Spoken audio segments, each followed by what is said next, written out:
Good morning, friends. Welcome back to Astrology Today and Tarot. My name is Mel Rose. This is the Tarot portion and the second half of my daily astrology vlog, which you can check out on my other channel, Astrology Today with Mel Rose. Over there, you'll find a description of the day's astrology as I've spelled it out here. Here, I will discuss the tarot card that sits on the side of the page, and then I'll play another card that, in the context of the day's astrology, may give us something more to think about. So let's get into it. The card that currently sits on the side of the page is the Seven of Cups.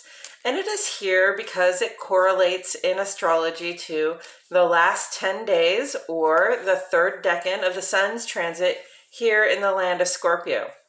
Scorpio is a water sign, and cups in tarot represent water element symbolism.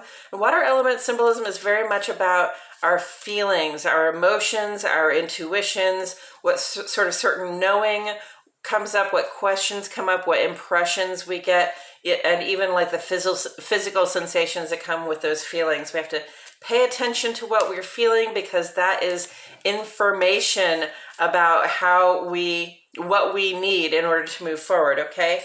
So here we have the Seven of Cups, and this is kind of a mode of fantasizing or having some wishful thinking about what we might like to be, do, or have. And it's really appropriate and easy for us at this time. You know, we've got these personal planets over here, and they're all in this trine condition with these more manager style planets over here, Neptune and Jupiter, which are close to one another. They have a strong impact on one another.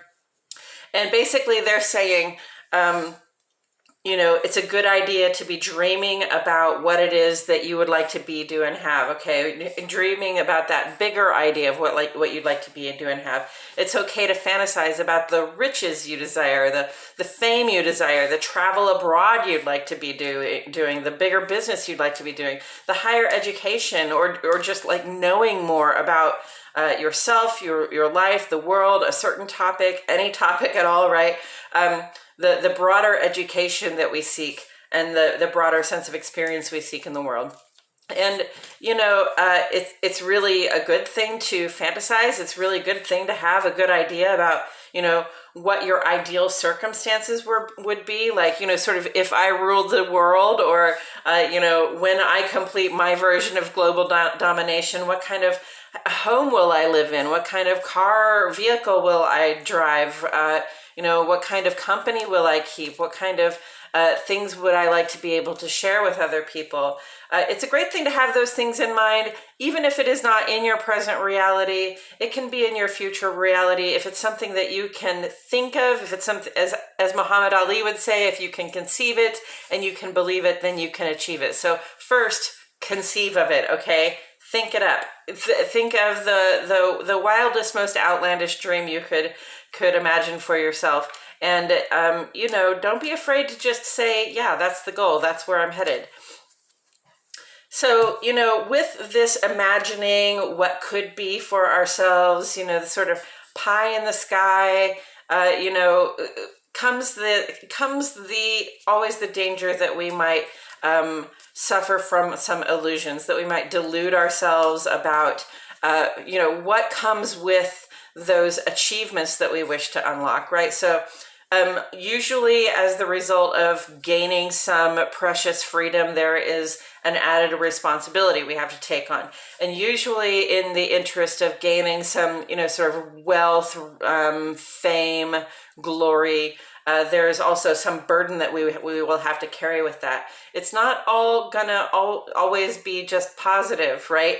There's always a struggle that comes with the thing that we desire the most. So a struggle and sometimes a sacrifice with the thing that we desire the most.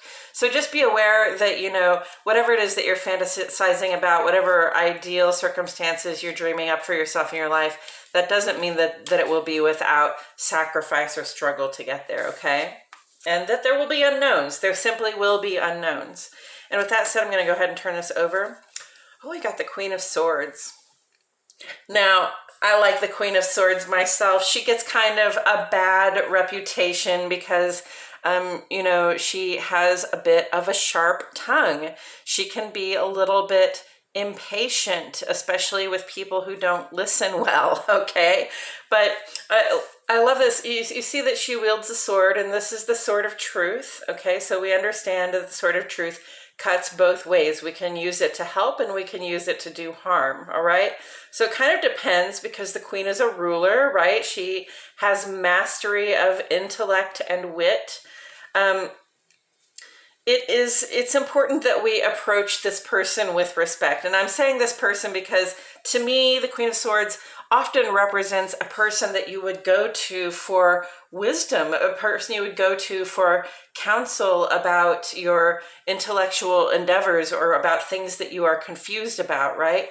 And so she holds this sort of truth. She is willing to use it to help. She's got her hand out. She says, come on over here. Let me talk to you about what it is. I have an idea what I might be able to say to help you. Okay, so when I see this card in readings, often I am reminded to tell the person I'm reading that there's probably somebody that they can look to who is on the same path that they are on, or has gotten farther down the path than they would like to be on. That's kind of doing who is doing what you would like to be doing, right? Or who clearly has the experience of having done what you would like to be doing. Is this a person you can approach respectfully, with a sort of a graceful understanding that their time is valuable, and so is their wisdom, so is their intelligence. So we approach them, we ask, shrewd questions, and we listen very well to what they have to say to us. Okay, we don't just dismiss what the Queen of Swords has to say to us out of hand, okay, because she's very smart, she's very clever, and she is probably just as quick to help you as to sting you with that sword if you don't come with respect. Okay, so wise counsel, I think, is given with the Queen of Swords. Often this is a person outside of ourselves that we can turn to for good advice. Allowing for this person to have a temperament that doesn't suffer fools very lightly. Okay, so let's not come to this person and act the fool or try to be funny or silly. Let's just come to them and say, look, I see that you've done this, or you have some experience with this. This is something I'm trying to do. What can you tell me to help me unlock some secrets to get down the path toward where I'm going? Queen of Swords will be happy to help you. So where do I see that on the page? Who is the Queen of Swords? Well, I'm seeing this really in terms of Mercury's conjunct to Venus here, which is going to become full, I think, tomorrow. Tomorrow or the next day, they will be fully conjunct, and they are very close, like right next to each other, 1 degree from one another. If you could see them in the sky, which the Venus is an evening star now, if you could see them together in the sky, they would look like they were kissing, or like they were really just one bigger sort of oblong star at this point, okay?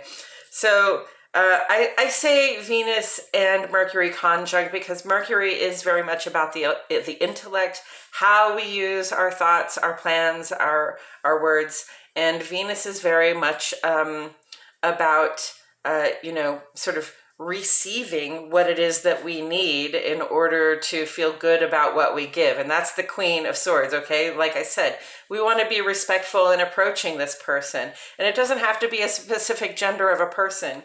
I'm just saying we have, when we know who the wise one is that we can approach for advice, we want to come with respect, okay? That person wants to receive respect and some sort of probably regard or recognition, or even perhaps compensation for the wisdom that they have to share, okay? And they do have wisdom to share, though. That's what Mercury is about. And both Mercury and Venus are in Sagittarius right now. They just began their transit there a few days ago.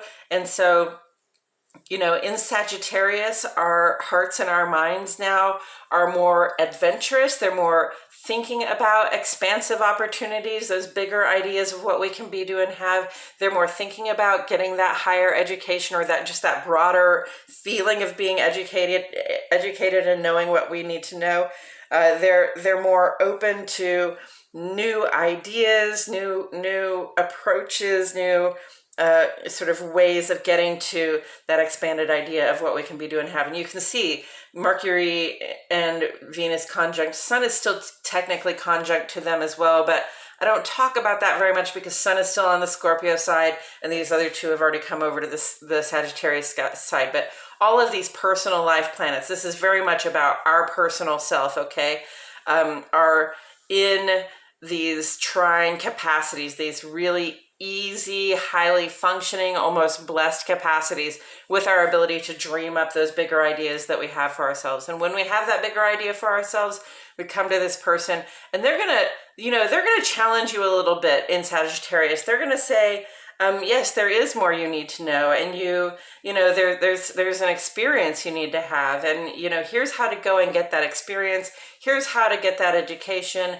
Here's what resources you turn to find that expansion that you're seeking. Okay. Be ready for an invitation and be ready for that person to be pretty bluntly spoken with you too. In Sagittarius, we don't mince words. We're very honest and direct. We prefer to sort of save our time and our breath for the important words.